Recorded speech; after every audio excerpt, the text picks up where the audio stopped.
കഥയുടെ പേര് ചിറകൊടിഞ്ഞ കിനാവുകൾ. ഒരു വിറക് വെട്ടുകാരൻ, അയാൾക്കൊരേ ഒരു മകൾ സുമതി, 19 വയസ്സ്. ഇവൾ സ്ഥലത്തെ ഒരു തയ്യൽക്കാരനുമായി പ്രണയത്തിലാണ്. ഈ തയ്യൽക്കാരൻ ബഹുമിടുക്കനും സുന്ദരനുമാണ്. അനീതി കണ്ടാൽ എതിർക്കും, ജനങ്ങളുടെ ഏത് കാര്യത്തിനും മുന്നിൽ കാണും.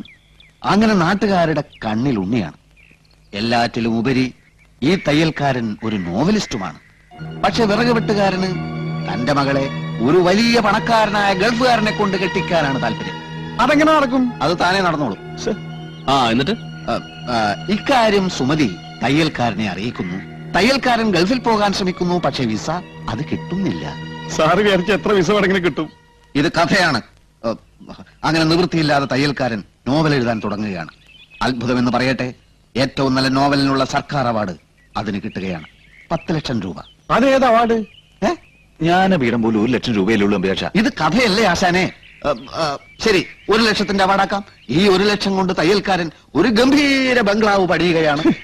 1 ലക്ഷം രൂപ കൊണ്ട് ഒരു പശുത്തൊഴുത്ത് പണിയാം. ഇതാണ് ഈ ചിറകടിഞ്ഞ കിനാവ്. ഇയാൾ ഇവിടെ നിന്നാൽ ഞാൻ കഥ പറയില്ല സാർ. അയാൾ അവിടെ നിന്നോട്ടെ, താൻ പറയൂ. ഇല്ല, അത് ശരിയാവില്ല. എങ്കിൽ ഞാനൊരു കഥ പറയാം. അയ്യോ സാർ, അത് വേണ്ട, ഞാൻ തന്നെ പറയാം. തനിക്ക് തന്റെ പ്രാണപ്രേയസിയോടൊത്ത് താമസിക്കാനാണ് തയ്യൽക്കാരൻ ബംഗ്ലാവ് പണിയുന്നത്. പക്ഷെ നിർഭാഗ്യമെന്ന് പറയട്ടെ, വിറക് വെട്ടുകാരൻ തന്റെ മകൾക്കൊരു ഗൾഫ് ഭർത്താവിനെ ഏർപ്പാടാക്കുന്നു. സുമതി കരഞ്ഞു. തയ്യൽക്കാരൻ ആ കല്യാണം പൊളിക്കാൻ ശ്രമിക്കുന്നു, സാധിക്കുന്നില്ല. ഒടുവിൽ ബംഗ്ലാവിന്റെ പാലുകാച്ചൽ ദിനം വരികയാണ്. അന്ന് തന്നെയാണ് സുമതിയും ഗൾഫുകാരനുമായുള്ള വിവാഹവും. അവിടെ കല്യാണ വാദ്യഘോഷങ്ങൾ, ഇവിടെ പാലുകാച്ചൽ. പാലുകാച്ചൽ കല്യാണം, കല്യാണം പാലുകാച്ചൽ, കല്യാണം പാലുകാച്ചൽ. അത് അങ്ങോട്ടും ഇങ്ങോട്ടും ഇടവിട്ട് കാണിക്കണം.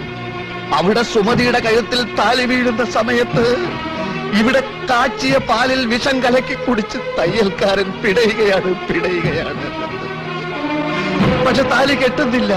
സുമതി ഓടി. തയ്യൽക്കാരൻ മരിച്ചില്ല, ആശുപത്രിയിലായി. ഡോക്ടർമാർ ഓപ്പറേഷൻ, ഓപ്പറേഷൻ, ഡോക്ടർമാർ ഓപ്പറേഷൻ, ഓപ്പറേഷൻ, ഡോക്ടർമാർ.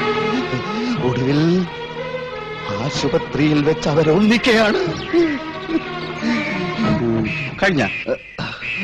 കഴിഞ്ഞിട്ടില്ല. കുറെ കഴിയുമ്പോ എല്ലാരെയും പോലെ അവരും മരിക്കും. എന്നിട്ട് കുഴിച്ചിടും. എന്താ?